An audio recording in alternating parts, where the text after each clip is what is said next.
इमाम फखरुद्दीन राजी रहमतुल्लाह ताला ने एक बड़ी प्यारी हदीस लिखी है। कहते हैं नबी पाक सल्लल्लाहु अलैहि वसल्लम के पास एक शख्स आया, उसने कहा या रसूलल्लाह मैंने कलमा पढ़ना है पर 4 चीजें हैं जो मुझसे छूटती नहीं और आप उनको हराम कहते हैं, तो हुजूर आप हुक्म करें क्या करूं? फरमाया चल तू बोल वो क्या है? कहने लगा जी मैं शराब का भी आदी हूं। माज़अल्लाह, बोलिए अस्तगफिरुल्लाह, सारे बोलिए मैं शराब का आदी हूं, मुझसे छूटती नहीं। और फिर कहने लगे मैं चोरी का भी आदी हूं, जाती नहीं। और तीसरी बात यह कि मैं माज़अल्लाह सुम्मा माज़अल्लाह जिना का भी आदी हूं। और चौथी मेरे अंदर बीमारियां कि मैं झूठ बहुत बोलता हूं, ये आदतें छूटती नहीं। मैं इनके होते हुए कलमा कैसे पढ़ूं? आपके दीन में ये शदीद बुरी चीजें और मुझसे छूटती नहीं, तो क्या हुक्म है? मेरे महबूब अलैहिस्सलाम को अल्लाह ने बड़ी हिकमत अता फरमाई, बड़ा नवाजा है नबी पाक ने। हुजूर ने बड़े खूबसूरत जुमले कहे, फरमाया कुछ सौदा कर ले मेरे साथ।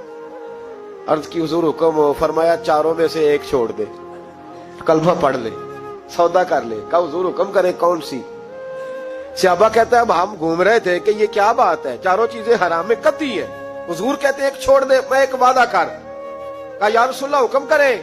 तो सहाबा कहते हैं अब जब हुजूर ने कहा ना एक छोड़ दे, तो हम फिर तज्जिया कर रहे थे कि शराब बड़ी गंदी है, जिना बड़ा गंद है, चोरी किसी के हक में डाका है, जुल्म है। लेकिन मेरे नबी पाक अलैहिस्सलाम ने क्या खूबसूरत फरमाया, फरमाया चल तू झूठ छोड़ दे। क्या छोड़ दे?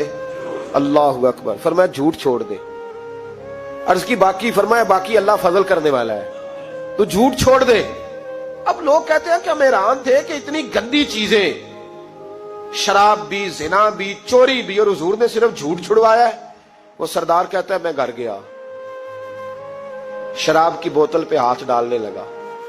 दिल में ख्याल आया शराब पी के सहाबा के मजमे में जाऊंगा, तो अगर किसी सहाबी ने पूछा कि तूने शराब पी है, झूठ बोलूंगा तो नबी पाक के वादे का क्या बनेगा, और सच बोलूंगा तो उस महफिल नूर में बैठूंगा कैसे शराब पी के? कहते 2-3 दफा हाथ बढ़ाया पर मजा नहीं आया, मैंने पटखी दीवार के साथ बोतल, मैंने कहा ये तो गई, ये नहीं पीऊंगा आज के बाद। कहते फिर मैं बाहर निकला उस औरत के पास रात गुजारने जहां मुंह काला करना था। कहते जब पहुंचा तो उसने पहला सवाल पूछा, कहने लगी सुना है तू कलमा पढ़ गया है?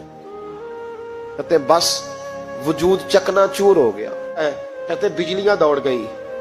मैंने कहा अगर झूठ बोलूं तो हुजूर के वादे का क्या बनेगा? महबूब ने कहा झूठ नहीं बोलना, अगर सच बोलूं तो फिर इसके करीब कैसे जाऊं? कहते वहां से भी लौट आया। अब मेरी जिना की आदत भी गई।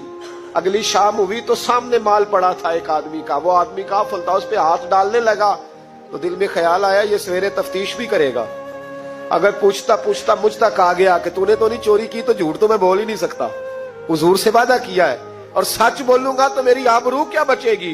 कहते शाम एक दिन में गया, अगले दिन की शाम हुई तो सिर्फ सच की आदत अपनाई, मेरा जिना भी गया, मेरी चोरी भी गई, मेरी शराब कबाब भी गए।